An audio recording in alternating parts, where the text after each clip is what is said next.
U Galeriji grafičkog kolektiva i istovremenom Muzeju primenjene umetnosti održavaju se izložbe Miloša i Ide Ćirić. Obe izložbe doprinose razvoju grafike u srpskoj umetnosti u okviru jedne porodice, koju preko Ide i Miloša Ćirića nastavljaju sinovi Rastko i Vukan i unuke Iva, Manja i Mina. Miloš Ćirić jedan je od umetnika i profesora koji postavljaju savremeno viđenje grafičke komunikacije u posleratnoj Srbiji. Grafički kolektiv ove godine obeležava 60 godina rada. Mislim da je to svakako značajan jubilej za instituciju koja predstavlja deo savremene srpske kulture druge polovine 20. veka, a evo i u 21. veku smo. U okviru obeležavanja ovog našeg jubileja priređujemo i niz izložbi, između ostalog i izložbe naših starih članova, među kojima je i profesor Miloš Ćirić. Miloš Ćirić je koristio linoraz i drvoraz za svoje grafičke iskaze, osjećajući dobru matricu, ekspresiju materijala i uključio je u stvari u svoj otisak i samu drvoraznu matricu koja ima finu neku teksturu. Njegovi radovi su vrlo stilizovane figuracije. On je dosta se vezivao za literaturu. Mnogi od ovih listova su zapravo ilustracije proze i poezije i unosio je vrlo često u te svoje grafičke otiske, samim tim što ih je vezivao za literaturu, i tekst slova, tako da je taj slovni blok imao dosta dobru korespondenciju sa samim likovnim prikazom.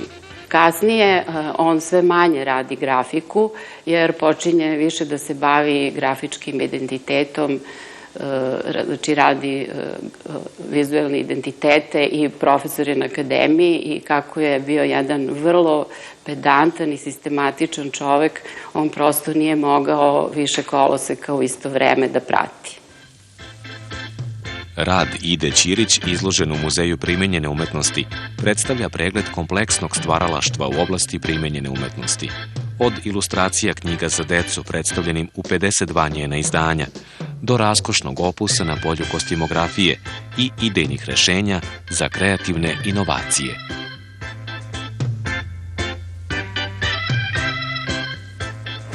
Ide Ćirić je od početka svoje karijere, dakle od završetka fakulteta, odnosno tadašnje Akademije primenjenih umetnosti,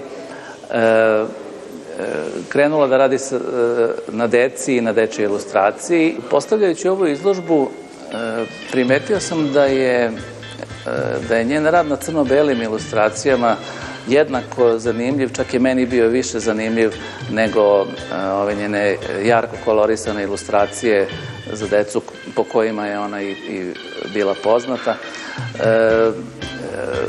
Uvideo sam da su one veoma strogo grafički postavljene, da su strukturirane veoma jasno i čisto i da je po toj nekoj strogosti postavke,